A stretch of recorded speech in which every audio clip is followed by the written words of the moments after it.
¿Qué está en juego cuando usted recibe una invitación?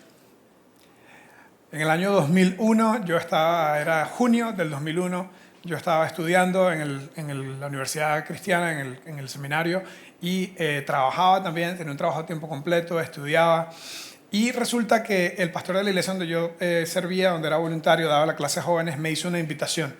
Me dijo, viene un grupo de Estados Unidos, van a estar haciendo trabajo voluntariado aquí y necesitamos a alguien que ayude a organizar al grupo de jóvenes de nuestra iglesia y alguien que ayude a recibir a estos misioneros voluntarios y hacer trabajo comunitario. Y yo tuve que arreglar un montón de cosas, tuve que pedir unos días de vacaciones, pero yo dije, sí, me apunto y recibí la invitación, acepté la invitación. El día que llegaba el grupo de misioneros, llegaron a la casa del pastor, Daniel Arce, se llama, todavía es un gran amigo mío, alguien que creció conmigo. Y Daniel nos invitó a su casa a recibir a este grupo de misioneros. Y yo estaba ahí temprano, cuando llegó el bus con los chicos y los líderes, una de las líderes era una gringa de ojos azules, amarillos. Sus ojos eran son como amarillo, azul, es como un gato, es una gata, ¿verdad? Ojos azules, verdes y amarillos, ¿verdad? Los ojos, yo vi a esta muchacha, yo tenía 20 años, 19 años, creo que no había cumplido 20 años. Yo vi a esta muchacha y dije, estos tienen que ser los ojos más bellos que yo he visto en mi vida. Quedé embelecido, se me olvidó que yo tenía novia en ese momento. Lo cierto es que yo vi la persona más bella que yo he visto en mi vida, tiene el cabello enrollado, el cabello de colocho, que es el cabello natural de ella. Y trabajamos con este grupo de personas juntos durante 10 días. Hicimos trabajo en zonas rurales de Venezuela, donde yo crecí. Y obviamente durante los 10 días yo estoy sirviendo al Señor, ¿verdad? Y poniéndole un ojo a esa gringa, ¿verdad? Y hacíamos el servicio y ayudábamos a la gente. Y yo decía, cada vez que la vuelvo a ver, más guapa la veo, ¿verdad?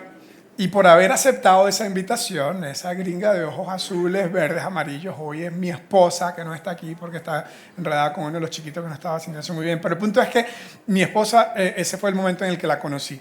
¿Ok? ¿Qué está en juego con una invitación? ¿Ok?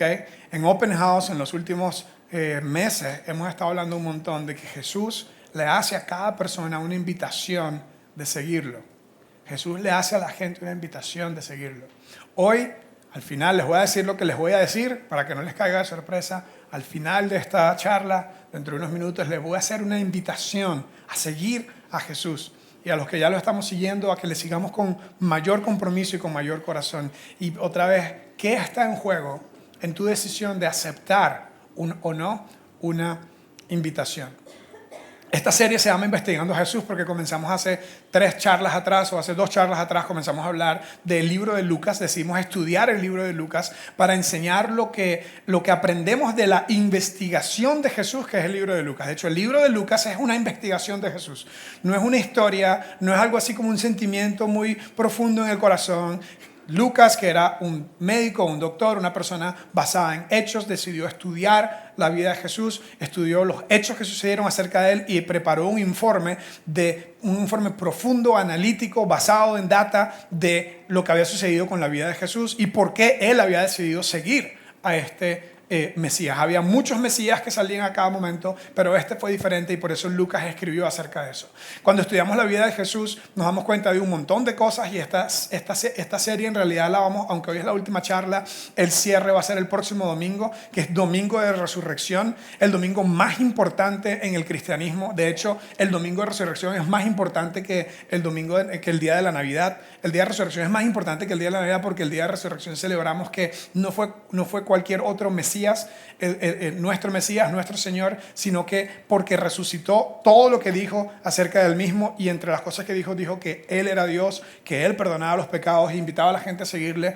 Por eso creemos que porque resucitó todo lo que dijo es verdad y por eso le seguimos. Esa fue la conclusión de Lucas, esa es la conclusión de muchos de los que estamos aquí también. Entonces el próximo domingo yo sé que hay un lunes libre, feriado, ¿verdad? Un lunes de asueto, un lunes feriado, el cayó después de Semana Santa. Entonces yo no sé si ustedes se van a ir de vacaciones vacaciones hasta el lunes, pero por favor, vénganse temprano de sus vacaciones y vamos a celebrar el Día de Resurrección juntos, que va a ser como el cierre de toda esta investigación de Jesús, de por qué le seguimos a Él.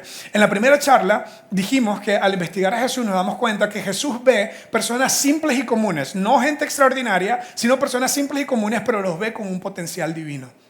Es decir, que Dios te ve a ti como una persona con un potencial extraordinario.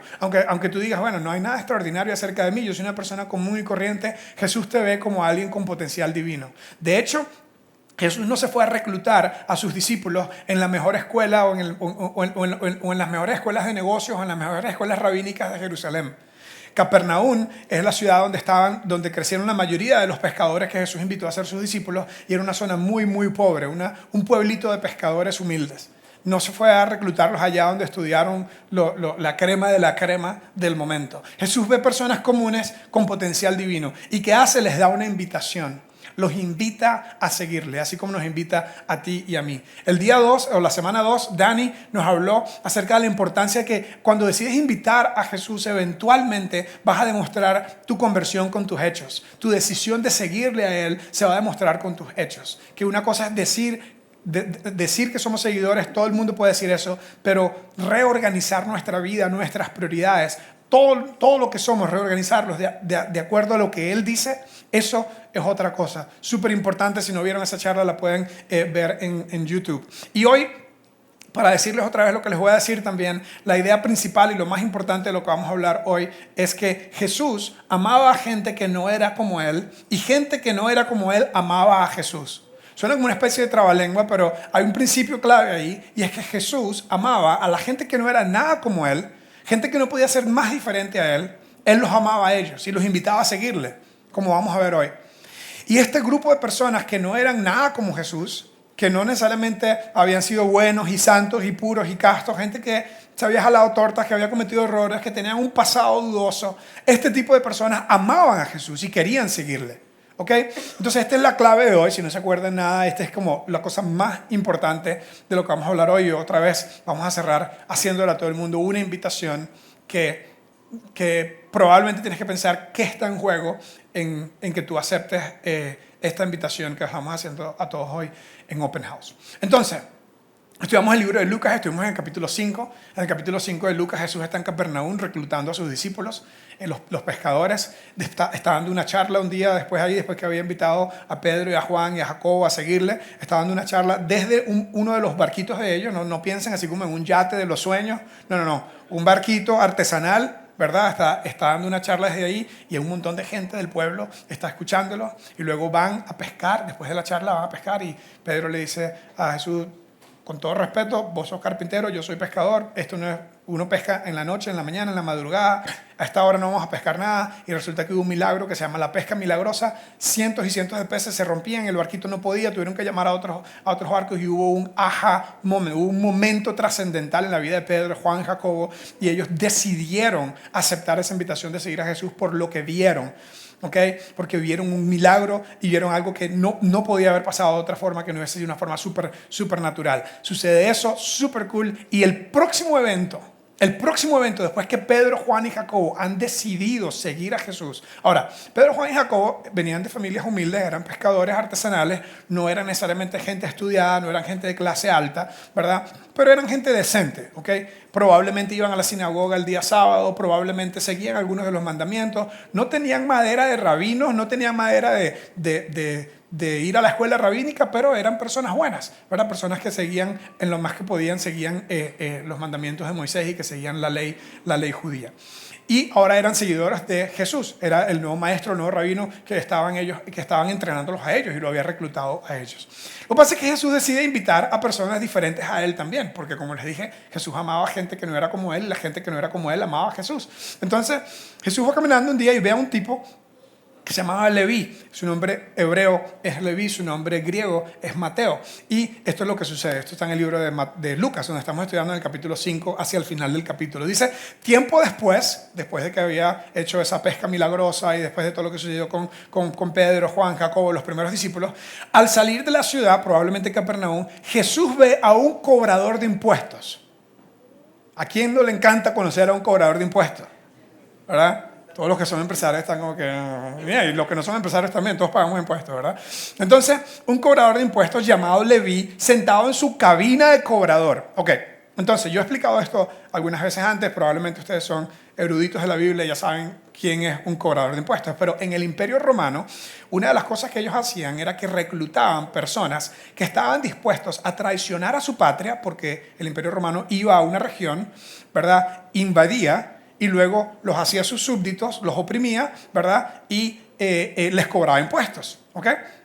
Entonces, ellos contrataban personas locales para que cobraran estos impuestos que eran ilegales porque el gobierno era un gobierno opresivo e invasivo, ¿verdad? Pero les quedaba una buena parte, a los que cobraban impuestos les quedaba una buena parte porque obviamente estaban ellos manejando eso.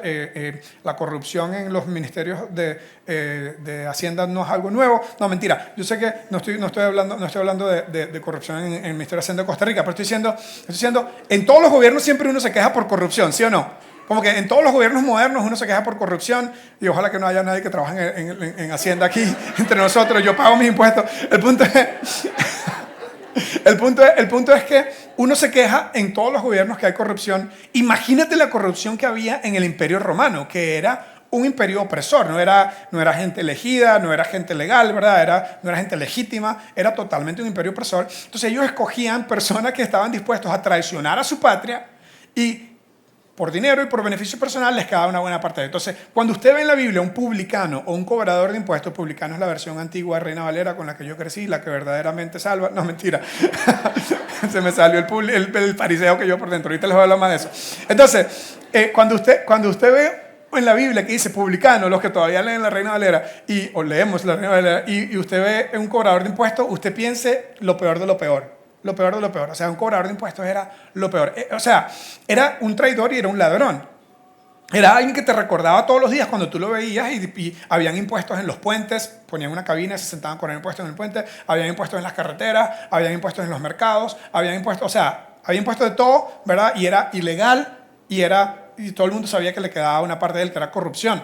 Entonces, cuando usted veía a alguien, usted se acordaba, soy oprimido y conquistado por los romanos y este es un ladrón, ¿verdad? Entonces, si tú tenías un hijo que era drogadicto, tú decías, al menos no es cobrador de impuestos, ¿verdad? Si tú eres una persona que no sé, por ahí tal vez habías hecho un montón de cosas malas o no sé, digamos una prostituta, alguien que estaba como en lo más bajo, ella podía poner su cabeza en la almohada y decir, al menos no cobro impuestos, ¿verdad?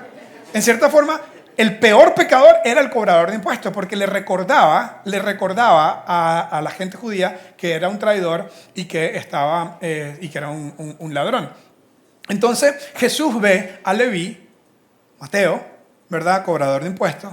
¿Y qué le dice? Primera palabra, leanla juntos. Sí. ¿Tú te imaginas a Pedro, Juan y Jacobo diciendo a Jesús? O sea, ¿sabes? Le está diciendo a Mateo que lo siga, lo que quiere decir que yo lo sigo. O sea, que vamos a andar con este mae. Imagínate ese momento, Jesús le dice, yo me imagino a Pedro, Jacob, pidiéndole un momento a Jesús, dice, Señor, me das un minuto para hablar en privado. Mira, yo te voy a decir una cosa, yo tenía un trabajo decente, o sea, si mi mamá se entera que yo ando con Leví, definitivamente que no me va a invitar más a las sopas de los domingos, de los sábados. O sea, yo estoy diciendo, está bien que vamos a ayudar a todo el mundo, pero lo estás invitando a que ande con nosotros. Y me imagino a Jesús diciéndole a sus discípulos, sí, lo estoy invitando a que ande con nosotros. Exactamente. Tranquilo, confía. Entonces, le dice a Jesús, sígueme y sé mi discípulo. Le dijo Jesús, vamos al siguiente texto. Dice, entonces Leví se levantó y dejó todo y lo siguió. ¿Okay? Y claro, hay que entender un poco el contexto. Probablemente ella había escuchado de él, probablemente había visto algunos de sus milagros, no sé, pero dejó todo y lo siguió. Mateo como que dijo, esto es lo que yo necesito, yo tengo que hacer un cambio en mi vida. Ve lo que dice el siguiente texto. Dice, más tarde, Leví, dio un banquete. ¿Cómo traduciríamos banquete a nuestro lenguaje moderno? Un fiestón. Un fiestón. ¿Ok? Leví dio un banquete, la Biblia es fascinante, tienen que leerla. Dio un banquete en su casa. con Jesús como invitado de honor. Y muchos de los que cobradores de impuestos, compañeros de Leví y otros invitados con ellos. O sea, ¿te imaginas otra vez a Pedro, Juan y Jacobo diciendo, o sea, suave, primero lo invitas a que te siga, ahora tú lo estás siguiendo a él porque vas para la casa de él. Y él va a estar con ese montón de cobradores de impuestos, de publicanos. Ahí también yo no puedo ir a esa casa. O sea, seguro van a estar comiendo cerdo porque no siguen los mandamientos. ¿Ok?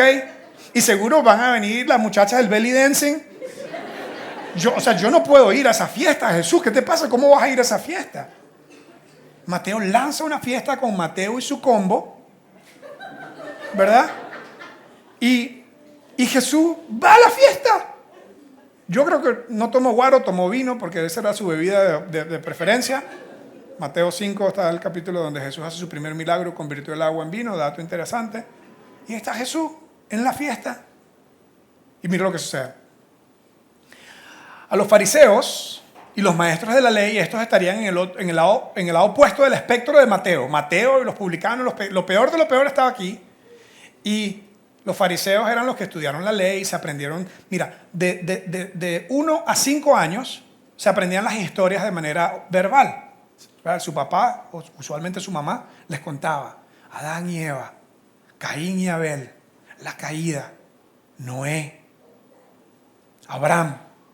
Y se sabían toda la Torá, se la sabían en historias. Cuando empezaban a leer, a los 12 años, se sabían palabra por palabra. Cuando llegaban a ser fariseos, tenían que escribirla. Uno de sus proyectos de universidad era escribirla de memoria. Y alguien venía y se la corregía. A los 13 años, con el mitzvah, ahora esto es un hombre y un hombre de Dios. Estos eran los fariseos y los maestros de la ley. Fiesta en el mar de Galilea en Semana Santa. Cuidado con Semana Santa, muchachos. Yo sé que ustedes se van de vacaciones. ¿Ok? Fiesta y ir con la muchacha del belly dancing. Nada, estos tipos estaban dedicados a la ley de Dios, a la ley de Moisés. Entonces, los fariseos y los maestros religiosos le reclamaron severamente a los discípulos de Jesús, diciéndole, ¿por qué comen y beben con semejante escoria? Y yo me imagino otra vez a Juan y a Jacobo y a Pedro diciendo, esto va así, yo tampoco estoy de acuerdo con eso. O sea, yo te voy a decir más, eso no tiene pie ni cabeza para mí. Tú no dijiste esto de mí, que no me oiga el Señor porque seguro me va a echar, ¿verdad? Me va a echar del grupo, pero yo le reclamé. Le dije, ¿cómo va a invitar a Mateo? Por favor. Y no sé de qué se trata esto, no sé por qué estamos aquí, pero bueno, andamos con el Señor, estamos confiando en lo que Él dice. Y el problema con Jesús es que Jesús te lee a la mente, ¿verdad? Si tú estás pensando algo, Jesús es el Señor. Entonces tú te imaginas eso, tú te imaginas la fiesta y de repente Jesús interviene y habla. Y a Jesús no le estaban reclamando, a los discípulos le estaban reclamando. Y de repente Jesús para la banda y dice, José Caña, párate ahí, párate un toque ahí, porque José Caña fijo estaba en esa fiesta, ¿verdad? Entonces Jesús para la música, ¿verdad? Y pide la palabra y mira lo que sucede. Jesús les contestó, a él no le preguntaron, pero él contestó.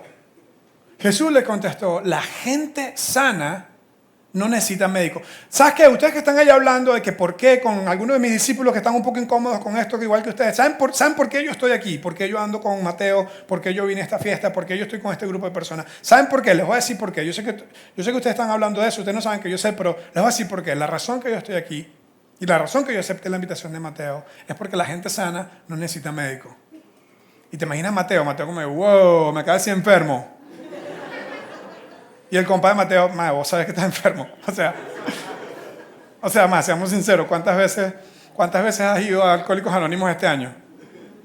La última vez que fuiste para que te quitaran de la lista. Que no te manden más correos electrónicos de Alcohólicos Anónimos, por favor. Ya me voy a dedicar a tomar. Vos sabes que estás enfermo, Mateo. Y Mateo tiene un momento, ¿verdad? Y dice, la verdad que yo sé que necesito algo. La verdad que yo sé que no puedo seguir viviendo así. La verdad, por eso le acepté la invitación, porque quiero hacer un cambio en mi vida. Y sí, si yo fuese bien honesto, en realidad el pecado enferma. Y yo necesito algo diferente en mi vida. Jesús dice, los enfermos sí. No he venido a llamar a los que, y apunta a los fariseos, a los que creen que son justos, sino a los que saben que son pecadores. No he venido a llamar a los que creen que son justos, sino a los que saben que son pecadores. Y esto es poderosísimo hasta que tú no realizas que el problema del pecado en nuestra vida es mucho más que, cometí un error. Hasta que tú te des cuenta que eres pecador. Y si tú sigues creyendo que eres bueno, no vas a entender el poder sanador de Dios en la vida de una persona. Entonces Jesús dice, ¿sabes qué? Yo vine aquí porque yo vine a buscar a los enfermos, no a los que están sanos, a las personas que no que se creen justas, sino a los que saben que están enfermos. Les dice Jesús. Y esto quiere decir que Jesús, nuestro Señor, ve a la gente como gente sana y gente enferma. Y por cierto, se enfoca en los que están enfermos. Jesús ve a la gente como gente sana y gente enferma. Cada vez, ahorita les voy a contar otra historia donde aparece esto otra vez, cada vez que en la Biblia ves esta idea de que se acercaban los fariseos que desde pequeños se habían hecho todo perfecto y habían hecho todo bien, y los publicanos que eran lo peor de lo peor, escoria, le acaba de decir el libro sagrado, escoria les acaba de referir a los fariseos. Cada vez que tú veas estos dos grupos de personas, yo creo personalmente que Dios quiere que nos identifiquemos con uno de los dos. Y tal vez tú dirías, bueno, tampoco soy una escoria, tampoco estoy enfermo. Pero yo creo que la exageración de la enseñanza es para llevarnos a nosotros a decir, ¿sabes qué? Tengo que entender que soy pecador. Tengo que entender que tengo tendencias en mí que no me hacen bien. Tengo que entender que el pecado en mí es lo que me aleja de Dios y que el pecado en mí le hiere el corazón a Dios porque Dios me ama demasiado. En cierta forma, hay dos tipos de personas en el mundo. Con la forma como Jesús lo ve. Personas que están enfermas por el pecado y personas que creen que no necesitan a Dios porque son buenas. En el caso de Jesús, los fariseos y los maestros de la ley creían que eran buenos porque habían seguido la ley, ¿verdad? De vez en cuando hay varios regaños que Jesús les da en otros capítulos, pero en general habían tratado de seguir la ley al pie de la letra. Y si yo dijera, por decirlo de alguna forma, las personas que están al lado de los fariseos son personas que toman buenas decisiones, son personas que no se jalan tortas, son personas que no se dejan llevar por una adicción, son personas que en cierta forma se portaron bien, no hicieron trampa en la U, no se copiaron en un sermón. Gente buena.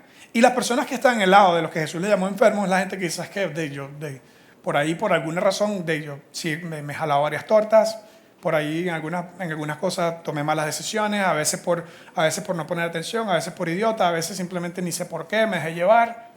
Entonces, solamente por hacer una encuesta en caliente, ¿cuántos dirían, yo estoy del lado de los fariseos, los que se portan bien, los que tratan de tomar buenas decisiones? Estamos en la iglesia, seamos honestos, la confesión pública. ¿Cuántos dirían, yo estoy de ese lado? Yo estoy del lado de los que tratan de portarse bien. Levanten la mano. Por cierto, yo he estado ahí. Levante la mano. Sí. Aquí en la línea del frente, ¿verdad? Los buenos estudiantes siempre están en la línea del frente. Lo que quiere decir que todos los que están aquí el resto somos unos enfermos. No, ¿cuántos dirían, yo estoy en el lado de los que he cometido errores y necesito a Dios? Levante la mano. Exacto, y no quiere decir que los que están en el primer grupo no. Pero esto es muy interesante, porque yo estoy convencido de que las personas que en cierta forma tratamos de hacer las cosas bien, nos portamos bien, tomamos buenas decisiones, vamos a tener la tendencia a la autojusticia. Es decir, somos buenos, no somos como aquellos. ¿Verdad? ¿Ok? Y eso es uno de los problemas más graves y más grandes en la religión. Es una exageración, pero ese es el problema que llevó, junto a otros problemas políticos, ¿verdad? Y de poder y de corrupción, que llevó a inquisiciones, el que un grupo de santos y de buenos les dice a los otros, ustedes no son buenos. Entonces Jesús estaba completamente en contra de eso y lo hace claro en esta parábola. Jesús ve a la gente como gente sana y gente enferma y Él se enfoca en los enfermos. Hablando de invitación, en el año 2002, fui a Estados Unidos para ir a mi posgrado de estudios bíblicos y estaba ya saliendo con Ashley y me invitó a la iglesia donde ella iba. Esta iglesia se llama North Point Community Church, está en Atlanta y yo tenía como 10 días de vacaciones para empezar la universidad y fui a la iglesia y la verdad fue un shock completo. Fue un shock completo porque la iglesia era muy diferente a la iglesia en la que yo había crecido. Yo había crecido en una iglesia tradicional, bautista, con bancas de madera, donde se cantaban himnos que tenían 250 años de haberse escrito en Inglaterra, ¿ok? Traducidos al español. Y Y pues yo tenía mi camisa de vestir, mis pantalones de vestir, mis zapatos de vestir para ir los domingos a la iglesia, ¿verdad? No sé si alguien fue así como en su ropa de domingo a la iglesia.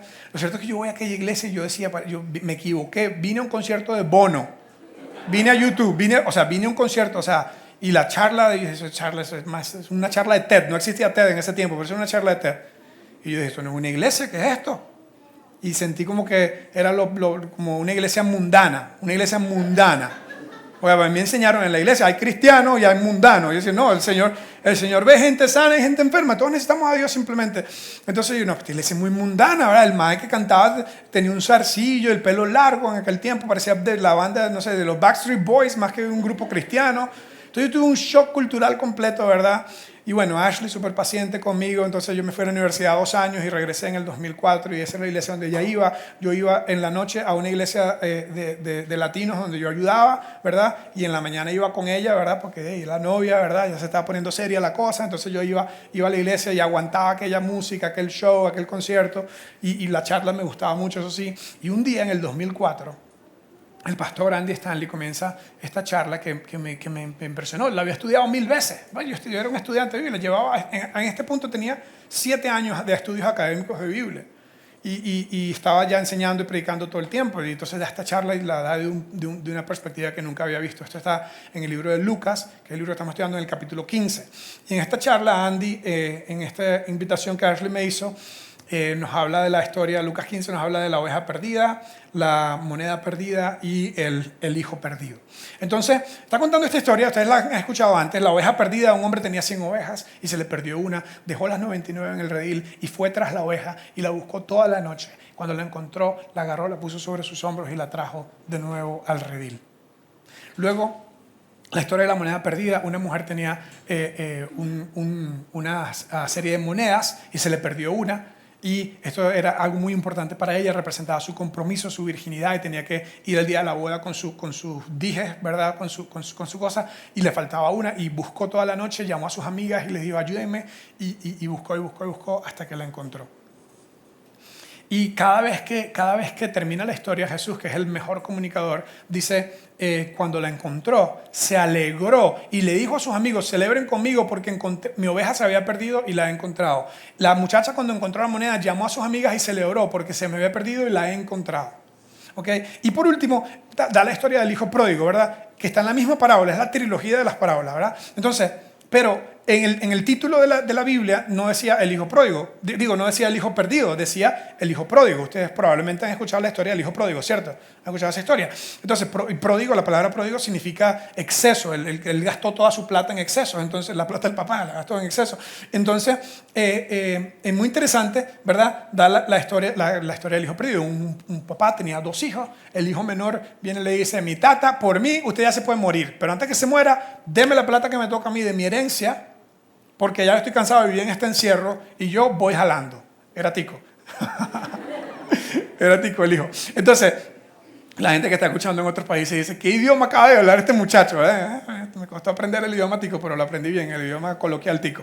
Lo cierto es que el hijo menor le dice, me voy y dame lo que me corresponde de mi herencia. Básicamente está haciendo, uno da la herencia, los que dan herencia, cuando se muere. No, este hijo, por mí usted ya se puede morir, ya estoy cansado de esto, me voy. Y el papá, o sea, Jesús crea un peor escenario, ¿verdad? Una exageración. Dice, el papá le da la plata, se la da. Dice, si quiere su plata, usted ya no quiere vivir aquí, ok, tome. Y le da un montón de plata, ¿verdad? Una herencia enorme porque era un hacendado. Y se va este muchacho y se va, ¿verdad? Al Mediterráneo, al área de Gaza, donde estaban los filisteos, ¿verdad? Y se rumbea toda la plata, ¿verdad? Se rumbea toda la plata y cuando se le acabó todo, no sé, 6 meses, 1 año, no sé, cuando se le acabó todo en Guanacaste, no mentira, en Jacob probablemente, no sé. Cuidado que ustedes van de Semana Santa. Bueno, cuando se gastó toda la plata, cuando se gastó toda la plata, empieza a pedirle a sus amigos, a pedir trabajo y nadie lo atiende, ¿verdad? Todos son amigos del rico, pocos son amigos del pobre y termina trabajando en un chiquero. En chiquero le decimos en Venezuela el lugar donde están los cerdos, ¿ok? O sea, este era un muchacho judío, no podía estar cerca de un animal no puro como el cerdo, ¿verdad? Y termina trabajando en un lugar donde están los cerdos. Cuando está en lo peor de lo peor, entra en conciencia y dice, ¿qué hice? ¿Cómo hice esto? Y se devuelve a la casa de su papá va planeando su discurso y le dice a su papá cuando llega: Padre, no merezco ser tu hijo, hazme como uno de tus jornaleros, hazme al menos como uno de estos esclavos que están aquí. Y se reconcilia con él. El papá lo abraza, le tapa la boca, le dice cállese, lo abraza, lloran juntos. Y el papá dice que vas a trabajar como uno de mis jornaleros, como un empleado, nada que ver. Pónganle por favor calzado en sus pies, denle vestido, pónganle un anillo en su dedo. O sea, lo premia, lo está premiando por la estupidez que hizo. Y hicieron una gran fiesta, mataron un becerro gordo, hicieron una gran fiesta, hicieron una carne asada. Y la gente que está escuchando a Jesús dice: ¿pero cómo pasa esto? Y los publicanos están diciendo: bueno, yo soy el de la oveja perdida, check. La moneda perdida, check. El hijo perdido, sí, ese soy yo. Y los fariseos están diciendo: yo soy el hermano mayor. El hermano mayor estaba así: qué bonito, mira, el desgraciado se gasta toda la plata de mi papá, mientras que yo estaba trabajando, él estaba rumbeando y ahora le hacen una fiesta. Y el padre maravilloso le dice al hijo mayor: hijo, tú siempre estás conmigo, todo lo que yo tengo es tuyo. Pero había que hacer una fiesta porque este hijo mío estaba perdido y ahora lo hemos encontrado. Cuando yo estudié esto, cuando estuve escuchando esto en Atlanta, Andy dijo la siguiente frase. Dijo: buscar a los perdidos y sanar a los enfermos es el enfoque de Jesús y debe ser el enfoque de su iglesia. Y como yo era seminarista, ¿verdad?, preparado para trabajar en la iglesia, y había criticado la iglesia de Andy Stanley por 2 años, ¿verdad?, ese día tuve un despertar nuevo. Ese día entendí por qué cómo se podía hacer una iglesia diferente, enfocada en la gente que no está ahí. De hecho, en el seminario a uno le enseñan que la escritura es inspirada por Dios y es sagrada, y que uno no puede cambiar ni una tilde ni una jota, que no se puede cambiar nada de la Biblia. Pero los subtítulos no son sagrados, no son inspirados por Dios. Los subtítulos fue eruditos y estudiosos, dividieron los párrafos y le pusieron títulos. Ese día yo taché mi Biblia el título. Le puse el hijo pródigo, nada que ver. Y le puse, porque yo llevaba mi Biblia a la iglesia, no como ustedes, que no traen su Biblia a la iglesia. La tienen en el teléfono, no estaba en el teléfono la Biblia en ese momento. Lo cierto es que yo agarré mi Biblia, mi lapicero, y le taché el título que decía el hijo pródigo y le puse el hijo perdido y el padre maravilloso. Y ese día decidí que por el resto de mi vida iba a servir, a trabajar, a ayudar en una iglesia que estuviese enfocado en el enfoque del Señor. En que gente que, si son sinceros, dicen: yo estoy como Mateo, yo necesito a Dios, no quiero seguir viviendo mi vida a mi manera, no quiero seguir viviendo mi vida con las decisiones que he tomado, necesito la guía y el poder de Dios, necesito un poder supremo. Gente que, si son sinceros, dicen: yo estoy enfermo por el pecado. Que si somos sinceros decimos: yo me he perdido la brújula, he perdido el centro y necesito a Dios en mi vida. Y por eso todo lo que hacemos aquí en Open House tiene este enfoque. Todo lo que hacemos en Open House está enfocado para ayudar a que las personas que están lejos de Dios se acerquen a Él, para inspirar a la gente a seguir a Jesús. Y hablando de invitación, en el 2010 me hicieron otra invitación. Vivía en Atlanta, ahora estaba trabajando en la iglesia de Andy Stanley, que antes había criticado. Yo le confesé a él que un día lo critiqué en la iglesia, para que sepan. Estaba trabajando en su iglesia, era uno de los pastores de esta iglesia en Atlanta, que es una de las, bueno, en mi opinión, la mejor iglesia y una de las más grandes en Estados Unidos. Y estaba trabajando ahí y un grupo de ticos vinieron y dijeron: ¿cómo no tenemos algo así en Costa Rica? Necesitamos algo así en Costa Rica, necesitamos una iglesia como esta. Necesitamos una iglesia donde la gente pueda sentirse que pueden venir por entusiasmo, por alegría, no por religión. Donde la gente pueda sentirse que Dios los llama y los invita y los acepta, no los regaña y no les da con la Biblia por la jupa. Necesitamos una iglesia diferente, una iglesia como esta.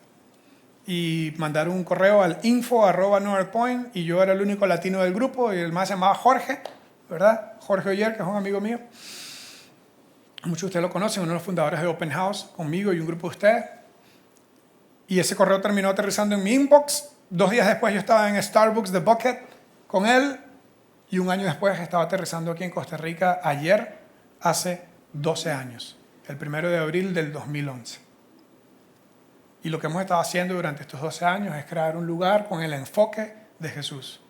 Un lugar donde las personas que están lejos de Él, que están necesitando de Él, personas que están en ese grupo de Mateo y su combo, en ese grupo de los que necesitan a Dios y que saben que necesitan a Dios, puedan encontrar un lugar seguro, sin prejuicios, de completa aceptación, pero con una invitación clara y fuerte de seguir a Jesús. A eso le he dedicado mi vida. En estos 12 años he crecido, he criado a mis hijos aquí, y lo que estamos haciendo en Open House se trata de eso, de que el enfoque de la iglesia sea el enfoque de Jesús. Entonces, todo esto que Jesús está haciendo en el libro de Lucas, termina sus discípulos viéndolo a él ir a la casa de Mateo, termina sus discípulos escuchándolo a él tener esta historia con los fariseos y los publicanos, la historia del hijo perdido, la oveja perdida y la moneda perdida. Sus discípulos y sus seguidores lo vieron después morir en la cruz y después lo vieron resucitar. Y por eso hoy, aquí y en 3 partes del mundo, un día como hoy, domingo, estamos hablando de él. Y por eso la próxima semana vamos a celebrar que él no es simplemente un chamán, un sanador, un místico, un filósofo, sino que es el Señor de señores, el Rey de reyes. Los que hemos decidido seguirle, hemos visto que nuestra vida solo es mejor por seguirle.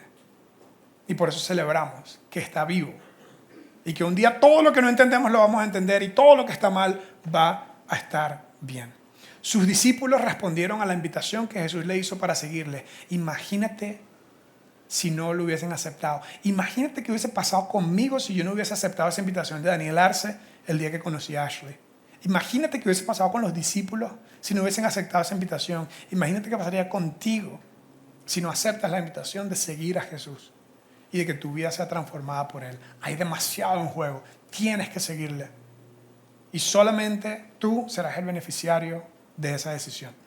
Conclusión, tenemos que responder ante esto. Vamos a la última lámina de conclusión. Una invitación amerita una respuesta. Número 1, si no lo estás siguiendo, da un paso para seguirle. Si no estás siguiendo a Jesús, si tú viniste porque alguien te invitó, si viniste porque, en cierta forma, por compromiso de un conocido, o estás en cierta forma explorando, pero no estás muy comprometido con tu fe, con Jesús, y estás aquí, estás escuchando esto en redes sociales, una invitación amerita una respuesta, y Jesús nos hace la invitación a seguirle. Entonces, en cualquier lugar que tú estés, decide dar un paso hacia Él.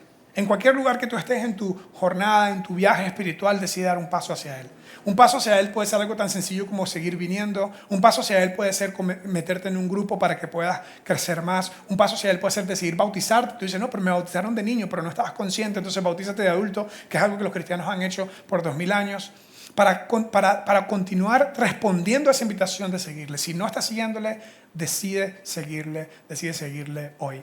Y si ya le estás siguiendo, como yo, y tienes rato viniendo a Open House, la invitación es síguele con todo tu corazón. Síguele con tu corazón, sin medias tintas. Síguele de verdad. Síguele organizando tu vida, tus prioridades, todas las decisiones que tomas que sean dependientes de Dios en tu vida, de seguir a Jesús en tu vida. Y si tú haces eso, si tú respondes a su invitación, otra vez vas a ver el gran poder transformador de Dios en tu vida. Se nos ha acabado el tiempo, yo podría seguir hablando de esto porque me encanta, pero tenemos que terminar. Y si tú decides seguirle, estamos aquí para ayudarte. Vamos a orar. Señor, te doy gracias por tu palabra, te doy gracias por las historias de tu palabra que son tan poderosas, te doy gracias que por diferentes razones permitiste que pudiéramos crear un lugar como este. Te doy gracias por la gente que está dirigiendo hoy, te doy gracias por los voluntarios, por el equipo, por el staff, por la gente que dona, por todo lo que sucede. Ayúdanos a poder continuar creando espacios donde gente que está como estaba Mateo hace 2000 años, un poco perdido, un poco enfermo, cansado de siempre lo mismo y necesitando algo diferente y un cambio en su vida, que personas puedan llegar así a este lugar y tener un gran paso transformador por decidir seguirte a ti. Te doy gracias por la gente que hace esto posible, te doy gracias por los voluntarios, te doy gracias por los que están hoy visitando por primera vez y juntos, Señor, decidimos seguirte a ti y que eso pueda ser algo también individual. En el nombre de Jesús, amén. Entonces, la conclusión de hoy, Jesús amaba a gente que era diferente a Él, nosotros tenemos que hacer lo mismo y por eso hemos hecho la iglesia de esta forma. Muchas gracias, no se pierdan próximo domingo, vamos a celebrar Domingo de Resurrección, tráigase un invitado, Dios me los bendiga. Muchas gracias.